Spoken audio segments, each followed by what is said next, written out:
자, 오늘은 어김없이 브렉시트에 대한 이야기를 해드릴 겁니다. 그리고 현재 영국에서 개표 상황이 어느 정도가 진행이 되고 있고 찬성과 반대 어디가 우세한 상황인지 계속해서 오전 시장에는 엎치락뒤치락하는 모습이 나타났었거든요. 그런데 이제 시간이 흐르면 흐를수록 점차 브렉시트가 현실화되는 것 아니냐 이런 우려감이 나타나면서 우리 시장도 굉장히 큰 안 좋은 영향을 받고 있습니다. 저희가 오늘 경제직설 시간을 지금부터 진행을 할 건데 일단 한 가지는 확실하게 하고 가겠습니다. 더 이상 시장의 불확실성을 더 가중시키지 않는 범위 내에서 저희가 이야기를 진행해 보도록 하죠. 자, 오늘 최요한 경제평론가 김영롱 앵커 함께 하겠습니다. 어서 오세요. 네, 안녕하십니까. 자, 오늘 주제 아마 다 아실 겁니다. 주제 대화면으로 한번 준비했습니다. 만나보시죠.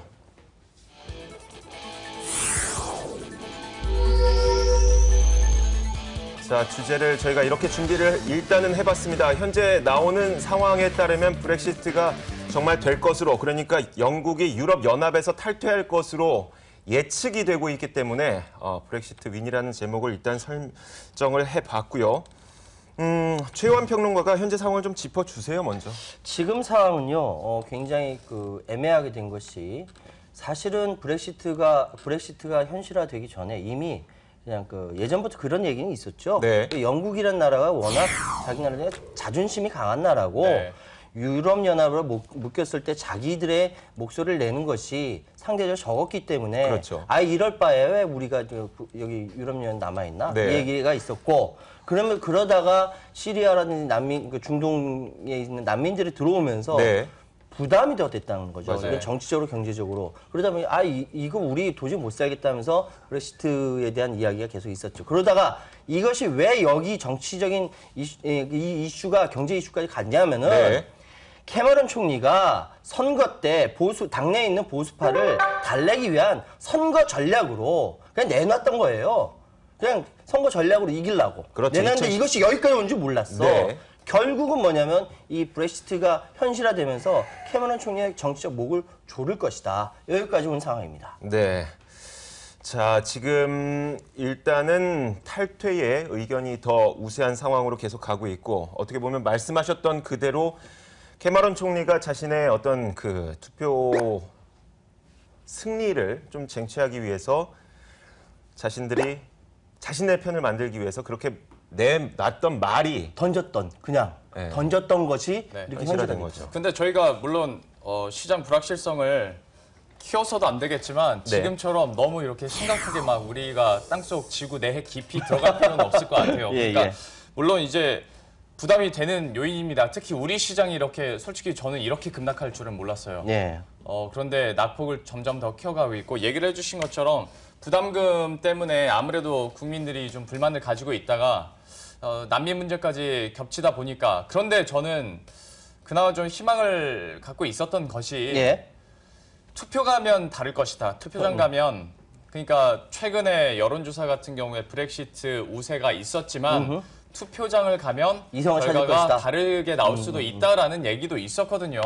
그런데 참 시간이 갈수록 그리고 지금 현재 해외 언론 같은 경우에는 거의 기정사실화하고 있는 부분이 네. 있다 보니까 네.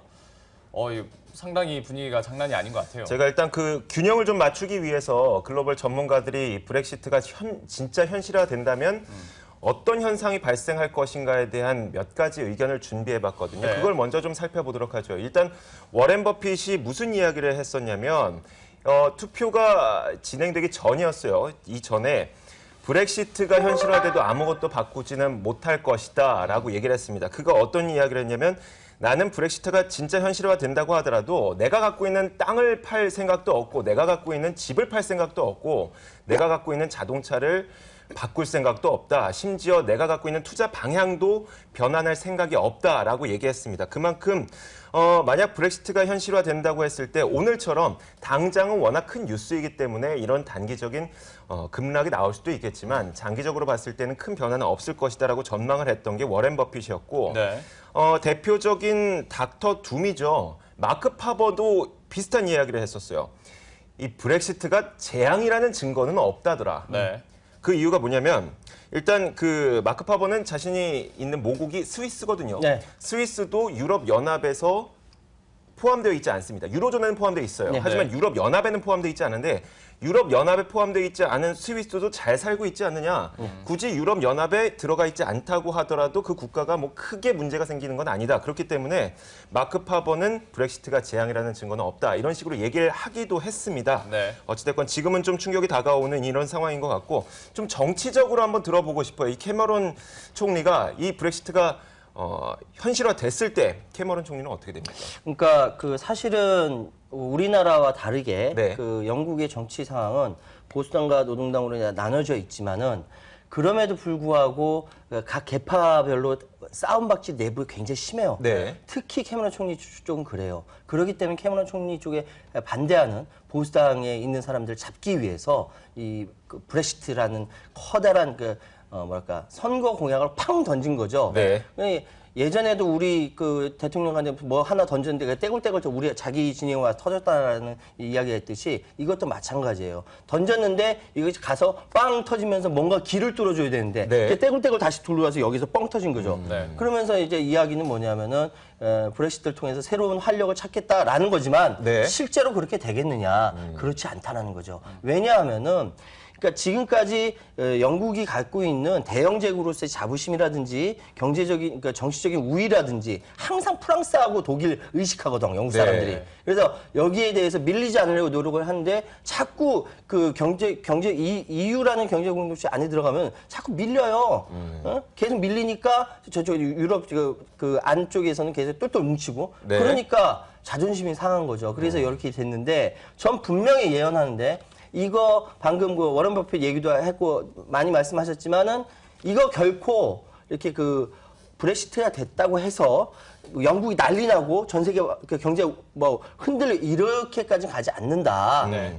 단기적 충격이 있지 장기적으로는 그렇지 않다. 근데 장기적으로 언제까지 가냐면 2년에서 7년이 걸린다 그랬어요. 네. 2년에서 7년이 걸리는데 이 기간 동안 어떤 변화가 있을지 모른다. 즉 다시 지금 브렉시트 이렇게 결정했지만 앞으로 2년에서 7년 사이에 다시 번복할 수도 있다. 네. 이 어마어마한 사건을 터뜨린 캐머런 총리는 승승장구할 것 같습니까? 아닙니다. 승승장구가 아니라 오히려 부메랑 맞아서 낙마할 가능성이 굉장히 커요. 네. 그렇기 때문에 저는 이번에 오히려 캐머런의 정치 생명 길지 않다. 여기에 나타나는 여러 가지 혼란에 대해서 수습하겠다라고 나타나는 정치인이 틀림없이 영국 내에 나타날 것이고 그로 인해서 또 다른 변화가 있을 수 있다라고 저는 생각을 합니다. 네. 역시 지금 상황 뭐 밑에 하단을 통해서 계속 나가고 있긴 합니다만은 니케이 네. 지수 같은 경우에 현재 7% 이상 급락하고 네. 있고 파운드와도 달러와 대비해서 저희 방송 들어오기 직전에도 10% 이상 네. 급락을 하다가 현재 9% 안팎으로 계속 하고 있는데 말씀을 해주신 것처럼 브렉시트 결정이 난다 하더라도 당장 월요일부터 갑자기 EU에서 빠지는 건 아니잖아요. 아니죠. 네. 7년 걸린다니까 길게 잡으면. 그리고 그 중간에 또 다른 변수가 있을 수도 그럼요. 있는 부분이고요. 예, 예. 그런데 지금까지 이제 여러 가지 시나리오가 많이 나왔습니다. 뭐 네. 잔류 아니면 근소한 차이로 잔류 네. 혹은 탈퇴. 그런데 이제 잔류 쪽에 우리가 시나리오를 풀어 헤치는 것은 그렇게 큰 의미는 없을 것 같고 네. 탈퇴를 했을 때 좀 어떤 좀 예상 시나리오들 우리가 생각을 해낼 수 있을까요? 그러니까 지금 탈퇴가 거의 결정적으로 되고 있는 상황이니까. 그런데 근소한 차이로 그 탈퇴가 된다라는 것이죠. 네. 그러니까 내부적으로 굉장히 뭐랄까 그 갈등이 굉장히 심해질 것이다. 영국 내 내부적으로 갈등이 심해질 것이고 그래서 잔류가 결정되거나 탈퇴가 결정되거나 간에 근소한 차이로 내부의 갈등이 심해지기 때문에 파운드화의 안도랠리가 제한적으로 움직여질 것이고 네. 영국 주식 채권에 대한 리스크가 우리가 지금 얘기하는 것처럼 그렇게 크게 나타나지는 않을 것이다. 저는 그렇게 생각하고요.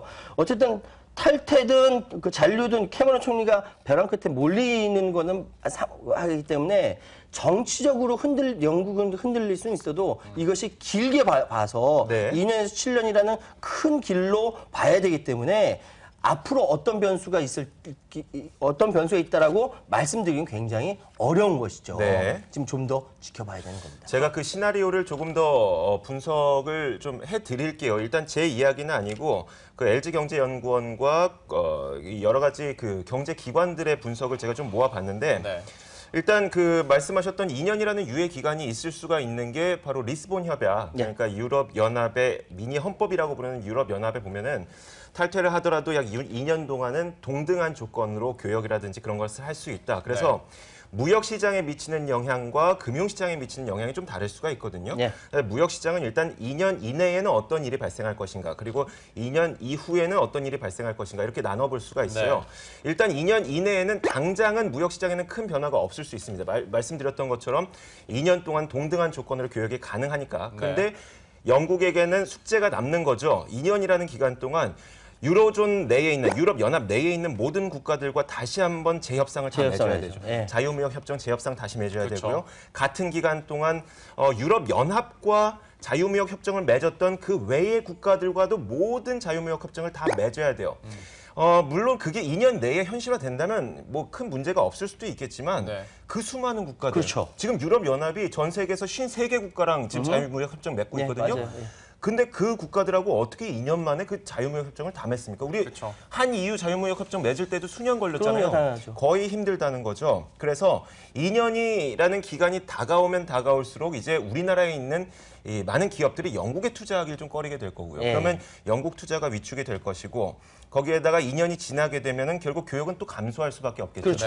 이런 영향들 때문에 2년 이후에 좀 이런 것들이 좀 현실화되지 않을까라고 예상을 해볼 수가 있습니다. 빙고! 맞습니다. 제가 말씀드리는 이야기가 바로 이거예요. 영국에서 현재 국민들이 난민이 몰려오고 다 분담금가 커지고 아예 열받아 우리가 그래도 대영 제국의 국민들인데 라고 생각해서 딱 투표를 했단 말이죠. 그래서 잔류가 결정됐는데 이것이 나중에 도리어 더 부담이 된다면 뒤집어질 수 있다는 거예요. 다만 걱정되는 건 딱 한 가지입니다. 영국이 이렇게 결정함으로 말미암아 뒤따라가는 나라들이 있을 수 있다. 영국도 저런데 우리도 할 수 있지. 어느 나라냐? 스웨덴, 덴마크 이런 나라들이 영국이 뒤따라 브렉시트를 할 경우에는 뒤따라서 탈퇴할 수가 있다. 그래서 그러니까 이렇게 공동체 자체가 굉장한 변화를 맞을 수가 있다. 그럴 개연성이 있다. 이 개연성이에요. 가능성이 된다는 것이 아니라. 그렇기 때문에 이 상황에서 스웨덴도 지금 극우 정당이 성장하고 있고 여러 가지 영국에 의존하는 덴마크에 의존하는 부분이 많은데 그럼 영국이 빠져나가면 자기도 가겠다라는 거죠. 그러니까 이런 뒤후폭풍을 어떻게 내부에 잠재우느냐에 따라서 이건 정반대의 이야기가 될 수가 있습니다. 자, 일단 지금 현재 개표 상황을 살펴보면요. 총 382개의 선거구 가운데 344개 선거구가 일단 개표가 완료가 됐고요. 이 개표 완료된 현재 상황으로만 봤을 때 탈퇴가 52%를 차지하고 있습니다. 그리고 잔류해야 된다라고 투표권을 던진 게 48%. 자, 김영로 앵커가 지금 좀 스튜디오로 옮겨서 현재 개표 상황이 어떤지 좀 짚어주세요. 네, 알겠습니다. 현재 브렉시트 투표 결과보다 자세하게 투표가 어떻게 되고 있는지 제가 특별히 저 혼자 하는 건 아니고요. 이준희 앵커와 함께 한번 알아보도록 하겠습니다. 자리를 잠깐 제가 이동을 해보도록 하죠. 저희가 한번 지켜보도록 하겠습니다. 브렉시트 투표 결과에 대해서 오늘 아침부터 참 많이 바빴을 것 같은데요. 현재 상황 어떻게 되고 있는지부터 한번 얘기를 해주시겠어요? 지금 타이틀 보시면 아시다시피 UK 아웃 거의 확정적인 것으로 이야기가 나오고 있습니다. 영국이 유럽연합을 탈퇴하게 될 것이다 라는 이야기가 나오고 있는데요. 지금까지의 투표 결과 좀 확인을 해보도록 할게요. 개표 어떻게 나오고 있는지 보도록 하죠. 자, 개표 결과 보시면 오전에는 좀 엎치락뒤치락 했는데요. 오후 들어서 이 같은 들은 계속 이어지고 있습니다. 탈퇴 의견이 52%로 4%포인트 더 높은 상황이고요. 개표가 거의 한 90% 이상 진행이 됐거든요. 그렇기 때문에 BBC나 각종 매체에서는 브렉시트가 현실화될 가능성이 매우 높다라고 현재 점치고 있는 상황입니다. 시간이 가면 갈수록 그 차이도 좀 더 벌어지고 있는 것 같고요. 역시 말씀을 해주신 것처럼 해외 언론에서는 헤드라인 자체를 이제 브렉시트가 됐다는 식으로 계속 얘기를 하고 있는데요. 역시 지역별로 사실 오전까지만 하더라도 어떤 지역이 어떻게 나오느냐에 따라서 또 엎치락뒤치락 하지 않았습니까? 현재는 어떤가요? 지역별로 봤을 때 원래 북부 지역에서는 EU 잔류를 지지를 했었고요. 그리고 동남부 지방에서가 이제 탈퇴를 지지했었는데 문제가 되는 게 서부 지방과 그리고 이 중부 지방이었습니다. 근데 이 지역들마저도 모두 다 탈퇴로 돌아선 것으로 현재 집계가 되고 있어요. 그 때문에 지금 이 같은 4%포인트의 격차가 좁혀지지 않고 있는 모습이고요. 결국에는 브렉시트가 현실화될 가능성이 매우 높아진 상황입니다. 외신들의 반응도 저희가 한번 체크는 해봐야 될 것 같습니다. 대표적으로 BBC에서는 계속 이제 브렉시트 위인이라는 표현을 계속 쓰고 있는 상황인데요. 좀 어떤가요, 분위기가? 사실 우리 입장에서 봤을 때 그 브렉시트가 현실화된다는 게 상당히 좋지는 않은 이야기죠. 예. 그 다음 장 보시면 마켓워치에 제가 헤드라인을 좀 꼽아봤습니다. 마켓워치 헤드라인에서 사진을 하나 걸어놨는데요. 그 사진이 우리의 심리를 그대로 반영해주고 있습니다. 사진을 좀 보도록 할게요. 예. 아마 이 방송 보시는 분들, 그리고 우리 방송국에 있는 분들, 그리고 지금 거래하고 계시는 분들 대부분 이 같은 표정 짓고 계실 거예요. 황당하다라는 거죠. 그렇죠. 예상치 못한 일이 지금 벌어지고 있습니다. 예. 이 같은 흐름 속에서 시장도 급락이 나타나고 있는데 뭐 펀더멘탈의 문제는 없습니다. 하지만 심리적인 요인이 가장 크게 작용하면서 전체 위험 자산의 급락을 이끌고 있는 모습입니다.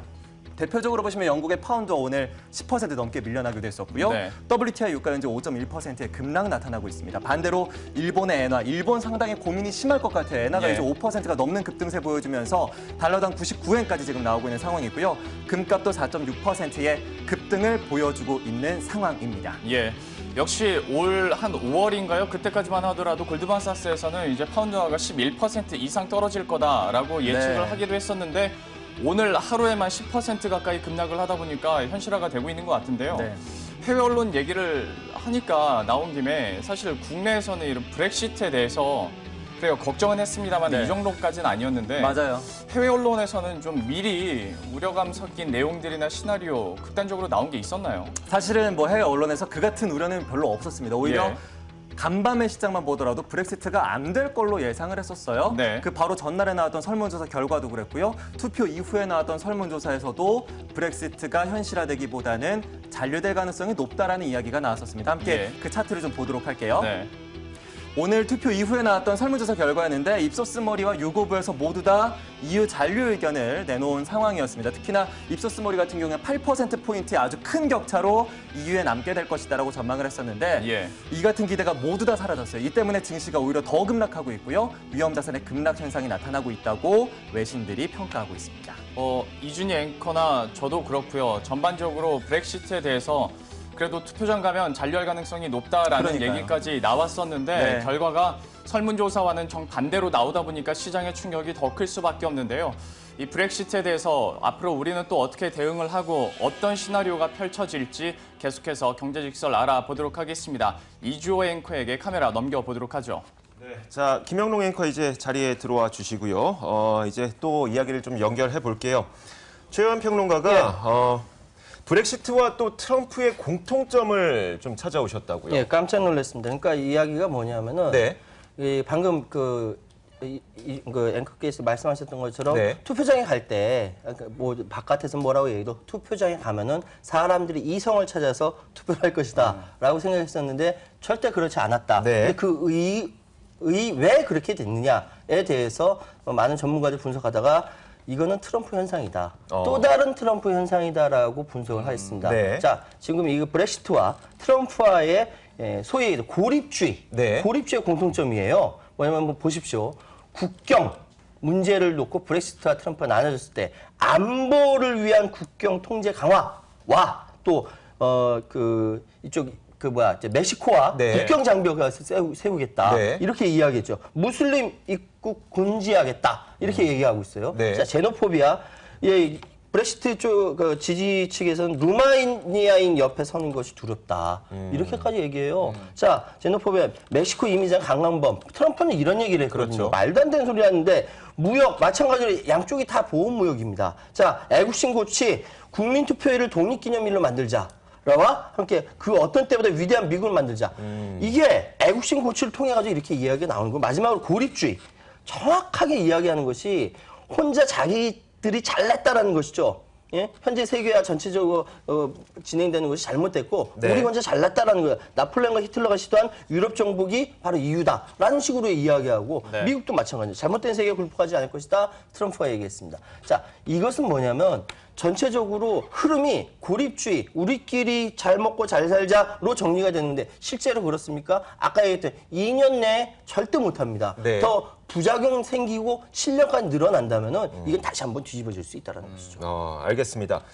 자, 근데 제가 한 가지만 더 말씀을 드리자면 일단 제프 군드라우라고 하는 채권 투자의 이 구루라고 혹은 권위자라고 불리는 사람이 있었어요. 근데 그 사람이 투표를 하기 전에 어떤 전망을 내놨었냐면 브렉시트는 현실화 안 될 것이다라고 얘기를 했었어요. 그 이유가 뭐였냐면 보통 사람들은 불만이나 이 자신들의 불만족을 표현하기 굉장히 좋아한다는 거죠. 네. 하지만 실제로 그러면 방석을 깔아주고 네가 세상을 바꿔봐라 라고 하는 순간 사람들은 그것을 못한다는 거예요. 소극적으로 변하게 되죠. 그렇죠. 예. 그런데 지금 영국을 보면은 그런 상황은 아닌 것 같습니다. 실질적으로 투표장에 들어갔을 때 많은 분들이 탈퇴에 이 표를 던진 것을 보니까 그만큼 영국 국민들이 이민자들 때문에 자신들이 실업률을 겪고 있다. 그런 느낌들이 그런 감정들이 폭발이 되고 예. 있는 것 같다는 좀 느낌도 듭니다. 예. 자, 이렇게 저희가 뭐 전체적으로 얘기를 하고 있습니다만은 이번에는 그렇다면 국내 시장에 대한 미치는 영향도 네. 제가 한번 조사를 해봤는데요. 우려를 많이 하시는 것처럼 외국인 비중이 영국계 자금이 좀 많지 않습니까? 그렇습니다. 물론 단기 자금 네. 성격도 있긴 합니다만은 그런데 이제 브렉시트가 될 경우에 영국 자금이 이탈될 가능성에 대해서는 아마 저도 시장남에서 많이 네. 봤던 부분이었던 것 같아요. 이것 때문에 우리 시장이 더 하락을 하고 있고 이제 브렉시트가 현실화가 되면 파운드가 뭐 벌써부터 급락을 하고 있지 않습니까? 네. 그렇다면 상대적으로 달러가 강세를 기록하고 또 반대적으로 그러면 원화도 네. 다시 약세를 약세로. 기록할 수밖에 네. 없지 않습니까? 이 부분에 대해서도 참 걱정을 많이 하고 있는 것 같더라고요. 여기에다가 이제 수출에 대한 문제 좀 불리해질 것이다. 영국 간의 수출 앞서서 얘기를 해주신 것처럼 이제 자유무역 협정도 어쨌거나 다시 사인을 해야 되는 상황이 될 네. 수도 있는 거잖아요. 네. 뭐 이렇게 하다 보니까 한 기관에서는 우리 수출이 2020년까지 연간 한 4억 달러에서 7억 달러 감소할 수 있다. 뭐 이런 얘기까지 나오고요. 네. 만약에 이게 현실화가 됐을 때 특히 일본이나 미국 측에서 과연 이제 통화 정책을 어떻게 가져갈까? 그러니까요. 이거에 대해서도 그러니까 어떤 사람은 오히려 금리 인상을 더 앞당길 수도 있다라고 얘기를 하더라고요. 왜냐하면 뭐 불확실성 그러니까 지금까지 핑계로 댔던 브렉시트가 끝났으니까. 네. 근데 또 어떤 분은 12월에나 가야 한번 올릴 수 있지 않겠냐 얘기를 네. 하고 있고요. 그리고 많은 분들이 이제 일본 측 통화 정책 같은 경우에는 이제 조금 더 완화적으로 통화 정책을 가져갈 수밖에 없을 것이다. 뭐 이런 전망 내놓고 있더라고요. 네. 사실 브렉시트라는 그 국민 투표라는 것이 생기면은 네. 이 자체가 브렉시트가 되든 그렇지 않든 간에 세계 경제에 영향을 미칠 수밖에 없어요. 네. 그것이 장기적으로 커지느냐 작느냐의 문제일 뿐이지 어쨌든 영향을 미칩니다. 그런데 지금 우리가 이미 얘기했던 2년 내지 7년의 유예 기간 동안 어떻게 될 것인지 아직 모르기 때문에 뭐라 함부로 얘기할 수 없지만 어쨌든 유일호 부총리가 그 얘기를 했어요. 브렉시트가 이뤄지더라도 영국과 우리나라 무역 금융 분야의 그 뭐랄까 연계가 낮기 때문에 영향은 상대적으로 다른 나라보다는 낮을 것이다. 그럼에도 불구하고 전 세계의 경제의 하방 요인이 되기 때문에 네. 뭐랄까 이렇게 지속적으로 관찰해야겠다라고 이야기를 했거든요. 이 말이 맞습니다. 왜냐하면은 브렉시트가 이루어졌다고 큰일 났다. 브렉시트가 안 이루어졌다. 아 좋다. 이건 아니라는 거죠. 네. 이건 언제든지 뒤집어질 수 있는 부분이고 네. 앞으로의 전체적인 뭐랄까 금융이라든지 무역이라든지 전체 그 그룹핑이 다시 된 한이 있더라도 변화는 계속 될 것이다. 이렇게 말씀드릴 수 있습니다. 네. 네. 자, 일단 그 브렉시트가 단점만 있는 건 아닙니다. 예. 장점도 분명히 있긴 있어요. 그동안 이 브렉시트를 반대했던 사람들, 아니죠. 브렉시트를 찬성했던 사람들, 영국이 유로존에서 유럽 연합에서 탈퇴해야 된다고 주장했던 사람들이 주장했던 바가 바로 그거였죠. 영국의 순기여금이 너무 많다. 네. 유럽 공동체를 운영을 하다 보니까 들어가는 돈이 너무 많은데 만약에 영국이 브렉시트를 현실화하게 된다면 이런 돈이 좀 줄어들 수 있을 테니까 네. 이런 돈을 아껴서 국민들에게 쓸 수 있지 않을까. 그리고 또 탈퇴를 하게 된다면 이민자들이 들어오는 비중이 줄어들 수 있으니까 네. 실업률도 좀 해결되지 않을까. 그리고 또 한 가지를 또 덧붙여 보자면 지금까지는 영국은 어쩔 수 없이 유럽 연합이 해야 되는 유럽 연합이 정한 정책 결정을 따를 수밖에 없는 상황이 없었죠. 예. 네. 있지 않았습니까? 네. 그런 것도 이제 거기서 독립적으로 나와서 영국만의 맞춤형 대외 정책을 세울 수가 있기 때문에 그런 것들은 장점으로 작용할 것이다. 물론 시간은 굉장히 오래 걸리겠죠. 그렇죠. 근데 저는 좀 다르게 생각하는 부분도 네. 영국이 만약에 브렉시트를 하잖아요. 네. 그러면 역시 부담금 얘기를 해주셨는데 그러니까 내가 EU에서 받는 지원보다 부담금이 더 큰 나라들이 있을 거란 말이죠. 네. 그러다 보면 영국이 했으니까 왜냐면 EU를 지탱했던 사실 3대 축이 영국, 독일, 프랑스잖아요. 그렇죠. 그런데 이 중에서 영국이 브렉시트가 가능하게 되면 나머지 나라들도 그럼 나도 왜 굳이 여기 남아 있을까? 그러니까 지금까지 차마 공론화시키지 못했던 네. 나라들도 브렉시트에 대한 그러니까 엑시트라고 해야 되겠죠. 네. 엑시트에 대한 가능성을 타진해 볼 수도 있지 않나? 그래서 제가 아까 얘기했던 것이 스웨덴하고 덴마크라고 네. 말씀드렸고 스웨덴과 덴마크가 영국 긴밀하게 연계가 돼 있거든요. 그렇게 네. 됐는데 오히려 엑시트에 대해서 반대하는 나라들, 특히 헤게모니를 쥐고 있는 독일이라든지 네. 프랑스 같은 경우는 절대 나갈 일이 없죠. 네. 그럼요. 오히려 이거를 더 공고히 하는 것이 자신들한테 유리하기 때문에 그런 그렇죠. 거죠. 그래서 저는 이번에 캐머런 총리가 자신의 정치 생명을 늘리기 위해서 꼼수 피워가지고 이렇게 한 것이 자신한테 부메랑가 다시 돌아올 것이다. 결코 2년 내에 이거 정상화시키지 못합니다. 네. 자, 알겠습니다. 자, 이제 우리가 좀 이야기를 조금씩 정리를 해볼까요?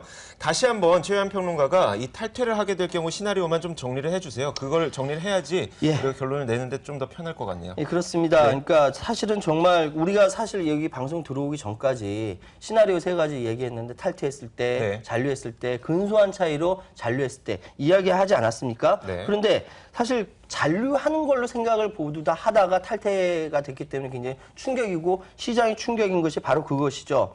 그렇기 때문에 여러 가지 이야기가 있을 수 있지만 지금 일단 3가지 정도 제가 아까 말씀드렸죠. 잔류했을 때 어떤 일이 있는가, 탈퇴했을 때 어떤 일이 있는가, 네. 그리고 근소하게 탈퇴했을 때 어떤 일이 있는가로 우리가 이야기를 지금까지 해오왔습니다.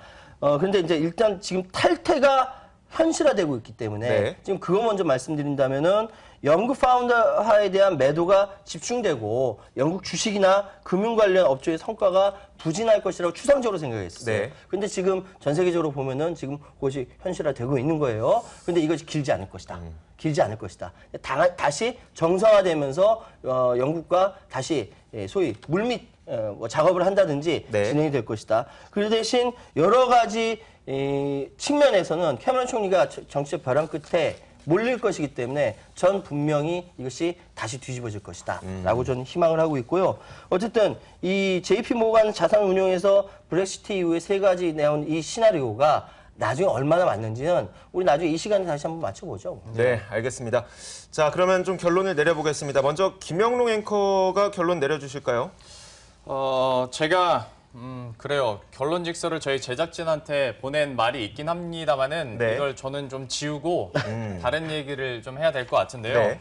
물론 저희 언론의 특성상 어떤 이슈가 터지면 이것을 극대화해서 표현하고 네. 또 이것을 팩트를 조금 더 좀 많은 사람들이 볼 수 있도록 이렇게 하는 것이 언론의 특성이긴 합니다만은 브렉시트 저도 과소평가하진 않겠습니다. 하지만 우리 시장 참여자들은 조금 더 인내심을 갖고 한번 기다려보는 게 좋을 것 같아요. 월요일 그리고 다음 주 흐름이 어떨지도 네. 좀 보셨으면 좋겠고요. 오늘 같은 경우에 너무 그래요. 상심이 크시겠지만 그래요. 너무 극단적으로는 생각 안 하고 좀 이렇게 다음 주를 한번 기다려보면 좋지 않을까라는 생각을 조심스럽게 해봅니다. 네, 최유한 평론가는요. 저는 이제 그 브렉시트가 되든 되지 않든 간에 일정 정도 충격받는 것은 될 것이다라고 생각을 했고요. 네. 그런데 이것이 현실화되니까 좀 당황스럽긴 하지만 사자성어 하는 가지로 정리하겠습니다.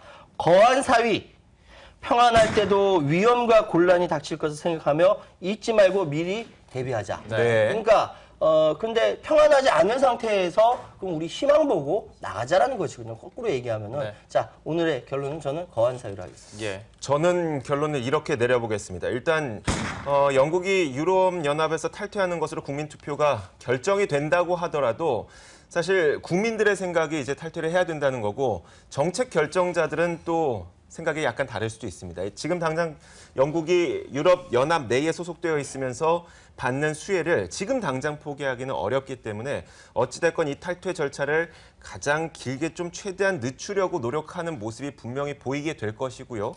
거기에다가 또 한 가지를 덧붙이면 만약에 탈퇴 절차를 마무리하더라도 이런 가능성도 있다는 전문가들의 의견도 있더라고요. 유럽연합에서 탈퇴는 하지만 이름만 바뀔 뿐이지 유럽연합에서 포함되어 있는 그런 준하는 위상은 계속 유지하려고 할 것이다. 그렇게 된다면 큰 금융시장이나 무역시장의 영향은 최소화될 수 있지 않을까 이렇게 전망하시는 전문가들도 있어서 저는 이 영국의 정책 결정자들 당신들에게 희망을 걸어봅니다라고 오늘의 결론을 내려보겠습니다. 네. 자, 이렇게 저희가 그 브렉시트에 대해서 현재 투표 진행 상황과 그 이면에 어떤 이야기들이 있는지 한번 살펴봤는데 아마 투자 전략이 궁금하신 분들 굉장히 많을 겁니다. 지금 저희 시간에는 짚어드리지 못했지만 이어지는 프로그램들에서도 계속 짚어드릴 거니까 저희 머니투데이 방송 꾸준히 시청해 주시길 바라겠습니다. 자, 지금까지 최요한 경제평론가 그리고 김영롱 앵커와 함께했습니다. 오늘 고맙습니다. 예, 고맙습니다.